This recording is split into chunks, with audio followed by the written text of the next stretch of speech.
got a chance to see the new episodes of Wednesday from Netflix, episodes 5 through 8. Let's talk about them right now.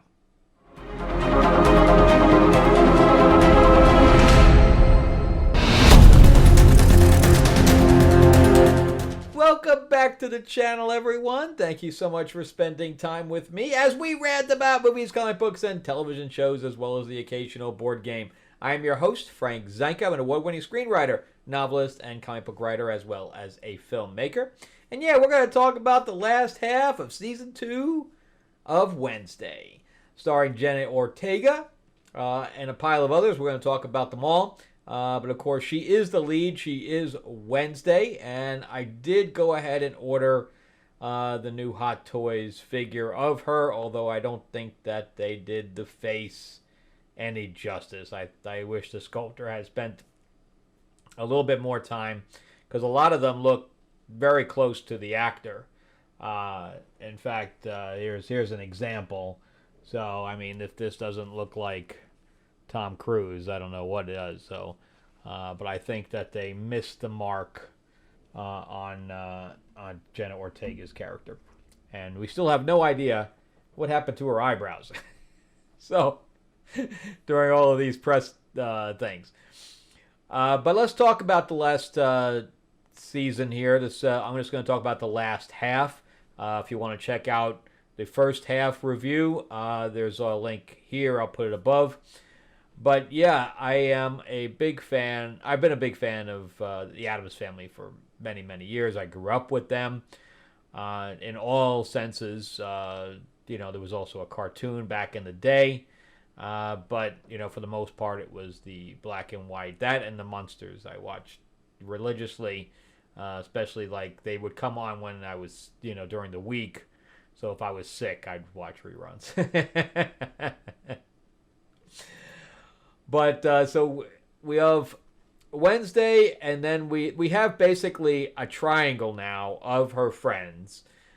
She has her besties, although she does not call them that. She proceeds to say that she has no feelings for anyone at all, when we all know that's not true, because she puts her own life at risk to save Enid, and the whole thing is about the fact that she has a premonition of Enid being killed, or is dead, and it's because of her.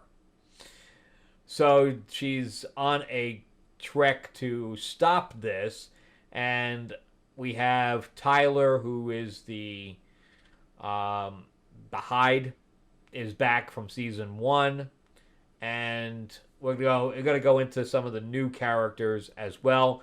But here we also have Agnes, who is, so of course Enid is a werewolf, and Agnes is a invisible woman, so she can turn her invisibility on and off with her clothes on, etc. So it's a little bit like, Sue Storm. But they did some really good stuff with her in here. Here she's a Wednesday Addams fangirl, and we see her grow through this by getting shattered.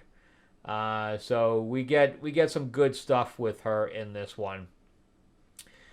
Catherine Zeta-Jones, I think, has a bigger role in here than she did in the first season, and I was happy to see that, because a lot of this has to do with her relationship with her mother. Pugsley has a somewhat bigger role here because, of course, he's in school with her this year, and he has the whole thing with the zombie that turns out to be a major plot point in this season. So the zombie he finds turns out to be a lot. I really wish we had seen more of Fester, because after episode 4, we never see him again for the most part. But the whole thing with Enid takes turn after turn of where she's trying to go with this and where her character goes. So, but we also get some additional characters, like we did in the last episode of 4, where we also have the band player the band leader, the teacher. We get more from her. There's more of a build up with that. We really don't see Christina Ricci anymore. I think she gets one episode and that's it. We don't do anything with Lurch whatsoever. I really don't even like the actor playing Lurch. He doesn't look anything like the original Lurch.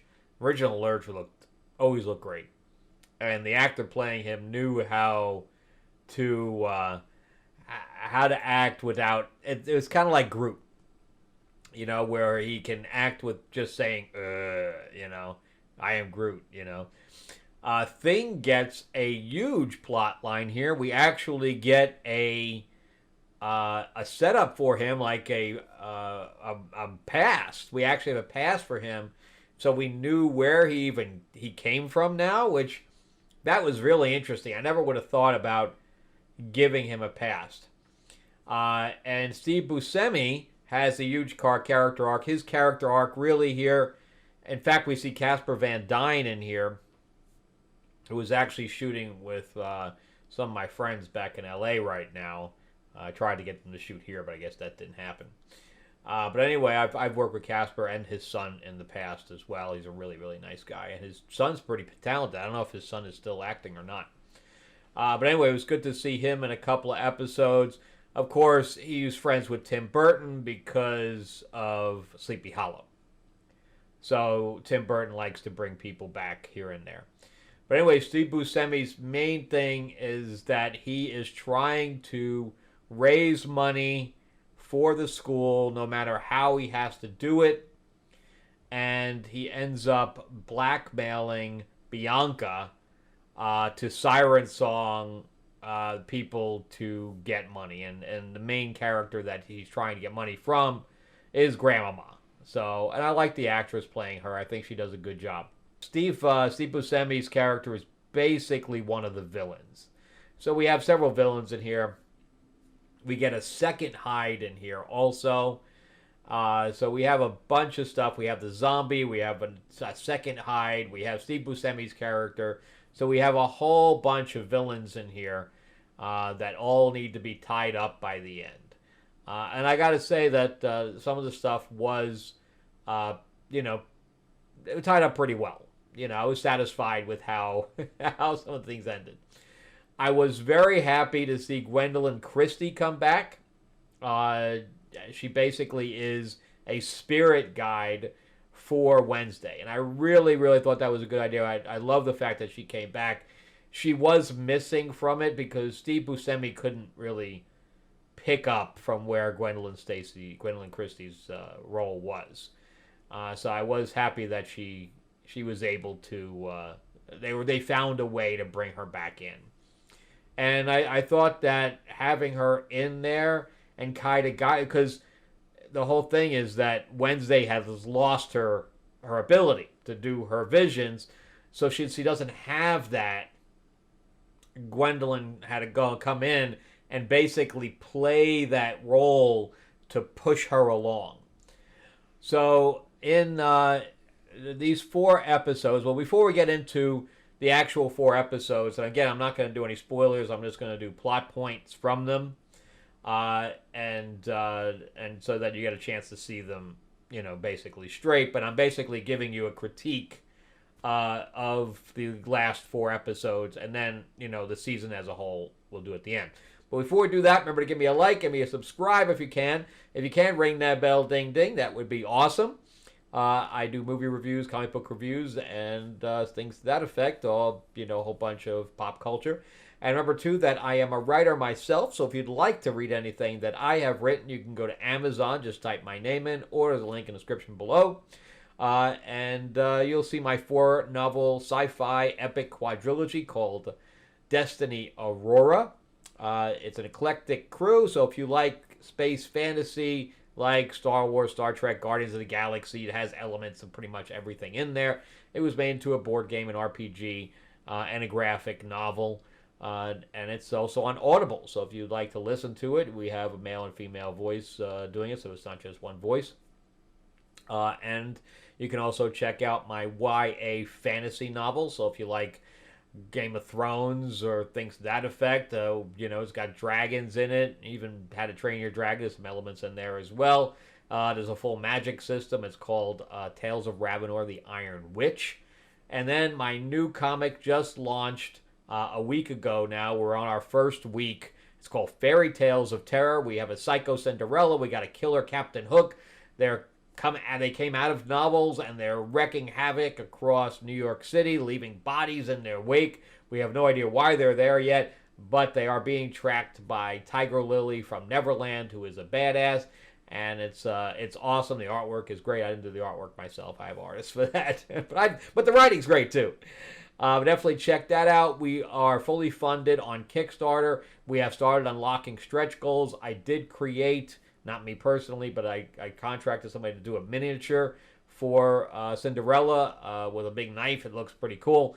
But anyway, we'll be unlocking that in only $500. So jump in right now. QR code is here. Link in the description below. All right, so let's jump right back into Wednesday.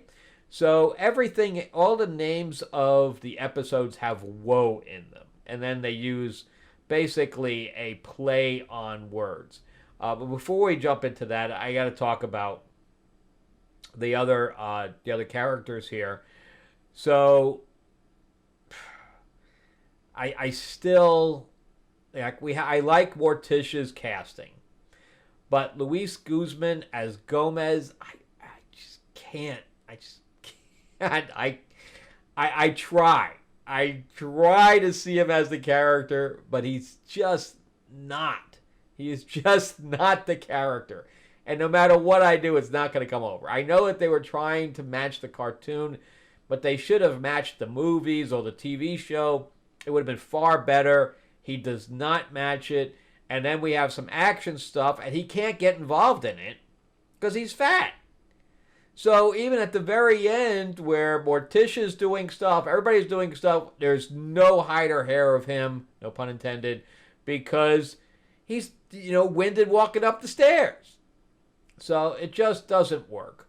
And we also get Lady Gaga in one episode here as well, but we'll talk about that as well. But let me know if you're a fan of Luis Guzman as Gomez, because to me, he is the weak link. I can't see them together. None of it works. That casting is horrible. All right, so episode 5 is called Hide and Woe Seek. So, you have put woe in there, and it's kind of play on words. So here we have him on the loose, Tyler, because we had the whole thing that happened with him escaping from I don't know where he was, a sanitarium. I don't know where he was. I don't know if it was a hospital or a psychiatric thing. I don't know what. I guess it was. I don't know. A special thing like Arkham Asylum, I guess, for monsters. I don't know, because Christina Ricci was in there too. So it must have been a mental hospital, I guess. But anyway, we have the Day of the Dead, so we get all the play on words for Day of the Dead so that they could use it. It's her favorite time of year, or all that stuff. Meanwhile, we have his zombie, meaning Pugly's zombie, going out and eating brains. So and you see that the more brains he eats, the more he's kind of regenerating. So that's basically the plot points there, and we're still trying to figure out how to stop Enid from getting killed. Meanwhile, of course, you have the whole thing with Dort, which is Steve Buscemi, trying to swindle the money, and that's basically that whole episode. So then we have episode 6. And this is probably my favorite episode of everything. Of everything they've done, this is my favorite. And it's called Woe Thyself, as opposed to Know Yourself. And this is the episode with Lady Gaga. But since she's trying to get her power back because her mom took the book. She has no way of getting her power back. And she's told to go to this gravestone where if she touches it, she'll go inside, and she ends up talking to this ghost, which is Lady Gaga, and she has to put her hand over a flame, and if she removes it, bad things happen. So at that exact moment, Enid comes in and pulls her away from the gravestone because she's trying to take her back to the thing, because they have a curfew and they're about to check all the rooms, and since she's not there, they're going to get them in trouble. So, and if they get in trouble, they can't go to the gala, which of course Enid wants to go to. So here they swap places. Okay, so we have a Freaky Friday situation because she broke the rule, and the consequences them switching roles. So if you get a chance just to watch this episode, that's worth it. Both actresses did such an amazing job at playing each other. It was phenomenal. I mean, they must have worked. They're friends in real life because of the show anyway, but they must have spent hours studying one another and giving each other notes, because their performances were impeccable. I mean, impeccable. Where even their voice changed, everything. I mean, Jenna Ortega had, of course, the harder of the two, because she could have Enid's character, Emma Myers, she had to just drop her voice a little bit, dip her head, and look through and be emotionless. Where Jenna Ortega had to raise her voice up a notch, an octave. And then on top of that, she had to act very flamboyant. I mean, she matched her movements exactly. I mean, it was crazy how well they matched. They must have had such a lot of fun with that. So if you get a chance to watch it, I might watch that episode just because they did such an amazing job. If you forget that they're not actually switch bodies. So really, really good stuff in there. And if they don't go back at within that the break of dawn or whatever else, then they're both gonna die. So that kind of thing. So it was very good. I can't recommend that episode more. So then from there we have episode 7, Woe for the Money. This is so we have Bianca, her mom is basically being held by Dort. So that's what's pressuring her to siren Grandmama and Morticia to do what Dort wants them to do. And the model that they create with the tower is pretty funny. I thought he went all out on the architecture side of things. But that's the one that has Casper Van Dien in it and all that other stuff. And this ends up with the finale of the storyline with Dort. So that this wraps that up. So then the next episode, the final episode, This Means Woe, is the end. This is the finality of the season, and this is the battle basically with the Hydes, and because when she saves Enid, the prophecy changes to one of the Adams being killed now, so it just swaps. And meanwhile, we find out that Enid is an alpha. And if she changes during a full moon, since she can do it on will, then she might stay that way. So that becomes a very important plot point in here. And I'm not going to obviously tell you what happens or anything like that, but it definitely does change everything for what happens coming up on season 3. But it's the battle between the Hydes, the zombie, and the Adams all together. And that's right. The gala in the previous one, in Woe Me the Money. That's the one from episode 7.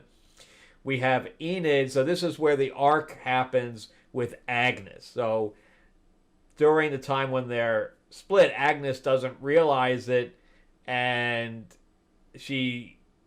Enid in Wednesday's body blasts her. I mean, blasts her. Even to the point where she's wearing a black wig now instead of the red hair to get even more closer to Wednesday. And she just blasts her and destroys her. And so we have her being destroyed to then coming back. And they have a dance scene between Enid and Agnes where they're doing all these weird things. It's kind of like what they did with the first season with the special dance.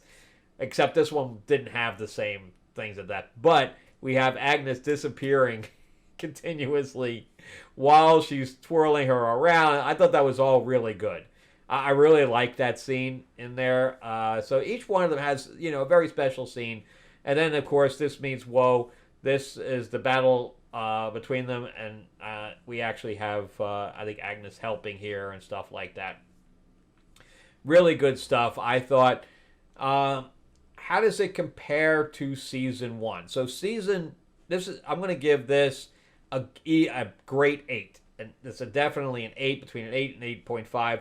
I had a lot of fun with this season. I couldn't wait to watch the next episode. I loved the aesthetic, and I think Tim Burton came back to direct the last episode. Just amazing stuff. Just the look and feel of it is great. We have the whole thing with Thing in here as well. I love that they gave Thing personality and everything like that. There's just so much to love about the show. And, there's some things thrown in there, like the Bianca stuff. I really didn't. There's nothing real. It was just her siren song that they needed for that. Nothing else. So that storyline with her mom is just kind of thrown away for the most part. And we do get to see Fester one last time at the end of this episode. But I really liked it. And when it compares to the first season was where it was new. Here they had to do things differently, though I'm tired of the whole Hyde storyline with Tyler. I really hope that they do something different in the next, because they also set up the whole thing with the Crow. That never pays off. It never pays off. So with the Crow with the red eye and stuff like that, we see him for a split second at the very end, but they're going to have to do something with that. But I don't like one season more than the other, if that makes any sense. I think that the first season has good stuff to it and mediocre stuff, and so does season 2. It has some really good stuff, it has some mediocre stuff. But I like the development of the characters here. I like the addition of Agnes. There's a lot of really good stuff and I love like Gwendolyn Christie came back because again she was missing. And if Luis Guzman just fell off the face of the earth through this season, I would have not missed him at all. But anyway, that's the story there. But I liked it just as much, if that makes any sense. I didn't like one more than the other. I liked it just as much. I just liked it for different reasons. All right, so that's it for me. Remember to give me a like, give me a thumbs up if you can. If you can't subscribe, please do. Ring that bell. Also, share this video out there and let me know what you guys think. Did you guys like this one better than the last, or vice versa? Did you like the first season better? Let me know and let me know why. All right. Also, check out my stuff on Amazon. Just type my name in, link in the description below, and definitely help me out. And you're going to love Fairy Tales of Terror. QR code is here. Link in the description below. Let's get into that 5,500 mark. We're only $500 away, and we're going to jump into that. So definitely go in there and pledge right now and pre-order your copy. I do sign them. All right, thanks for watching, guys. I'll see you in the next one.